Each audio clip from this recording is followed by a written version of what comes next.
I want to give some voice to why an organization like Honeyroot, who has been so dedicated to women's embodiment work, um, why we're opening up the field for men and inviting men to come along for the journey of Common Root at the end of October. And I realize as I've been speaking to many people that there's a whole lot of feelings about this in the field, which is awesome. That's the point. The point is to invoke the material that has been a bit dormant or in the background or something that we've been negotiating around but not knowing what to do with. And I want you to know that from the beginning of the creation of Honeyroot as a summer embodiment retreat, I have wanted to do work with mixed gender. The world of relationship and all that goes on between women and men, and even the relationship between the feminine and the masculine within each of us, has been something that I have been passionate about since I was young. Even as a 5-year-old, 6-year-old, I can remember what would light up in my eyes and my quality of attention when I would be watching the parents of my friends do their dance, their relationship dance. I really always loved watching, like, how do they do it, and is there touch or no touch, and how far away do they stand from each other, and is it clear that there's someone that's holding more of the kind of leadership energy, or is this a relationship where it takes turns? And now I have language and words to articulate this, but back then it was just something that I was fascinated by. You know, the way some kids will love inchworms or you know, really enjoy putting things together or taking things apart. It was very much the world of relationship that had me and had my attention.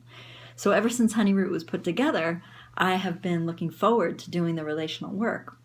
And just to out myself and kind of the muse that moves through me sometimes, when I thought about Honeyroot turning into a mixed gender retreat, right away there was a strong message that came in the form of like almost like my inner energy like bumping into a wall or something like that was basically like, it's not time yet. So that was 5 years ago, and the message, and I rarely get messages like this, so it's really cool when they come. The message was clearly women need to get more rooted and grounded in their own being before doing something like a big ritual to invite in the men.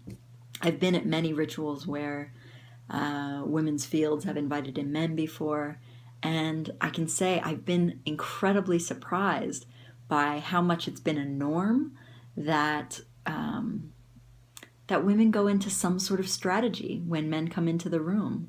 And it's been really surprising to me. Like, even in groups of women that I've hung out with and done deep, beautiful work with, enter man, and all of a sudden all of the strategies show up. The kind of softening ourselves and looking sweet, or the giddiness of just, I mean, I get it, you know, the excitation, the sexual energy that comes into the air. But I've been amazed with how it really has uprooted and kind of brought the energy up, which is great. You know, it's shooting into the heart, it's getting excited in the mind. But I really do feel like for the quality of work and healing that we're, as a subculture, if not a larger culture, really interested in, is what happens if we really truly stay grounded in our own being. What if we root ourselves first and then invite from that place?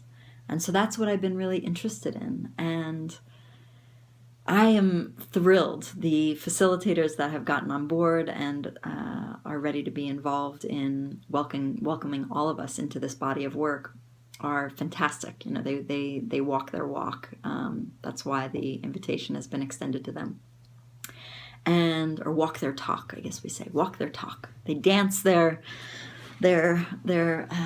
song. So I hope you'll be interested enough to be in this wild experiment with us. Of course, it's been done. We've been doing cycles of this as men and women for many generations. Honeyroot's version will be very much focused on somatics and body orientation. What is it to stay within my own felt experience as I relate to other men, as I relate to other women, and as we actually turn up the heat and the knob on bringing our attention to the differences, the similarities, and then just the alchemy of men's bodies, women's bodies, different than feeling manly or womanly in terms of gender. And so we're going to be exploring, where is it useful to actually turn up the knob and place attention on differences between men's bodies, women's bodies, how energy runs, roles that we like to get into. Where is that useful, and where is that actually in the way of us feeling something more organic, essential in the way that our hearts are put together, in the way that our minds work.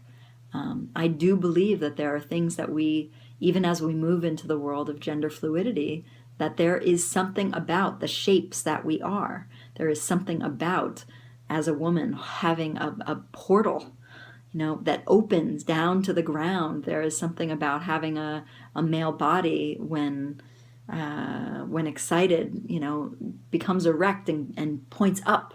There's something to that. But let's not say that has to do with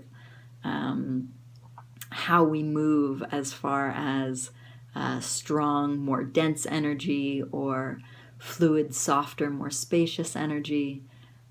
Let's not necessarily put those in terms of man and woman, but let's not leave out that there is something very exciting about the fact of our different shapes and how they function.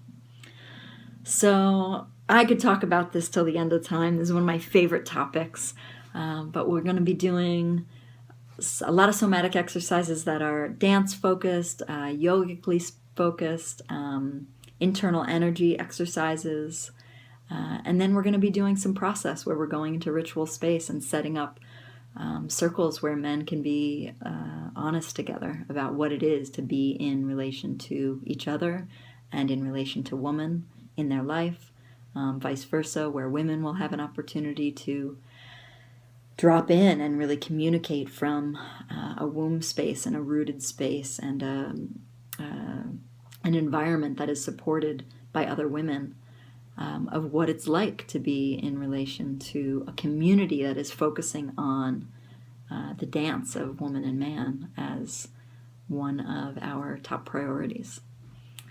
So I hope you'll come and teach me what I have to learn, what the facilitators still have to learn about making our work even more accessible, and just join us. If you have hesitations or limitations that are in your way of coming and joining us, do let us know. We're continuing to learn and sculpt the field based on the feedback that we get. And so it's really important to me that you know how deeply we're listening and how much we want to make ourselves available to you. This is our playground, our sacred, sacred playground. And the more people that we can get involved in the things that are important to us, of course, it's a more playful and sacred world to be in together. So I hope this finds you well, and let us know if you want to be in actual communication. We dig that. All right, much love.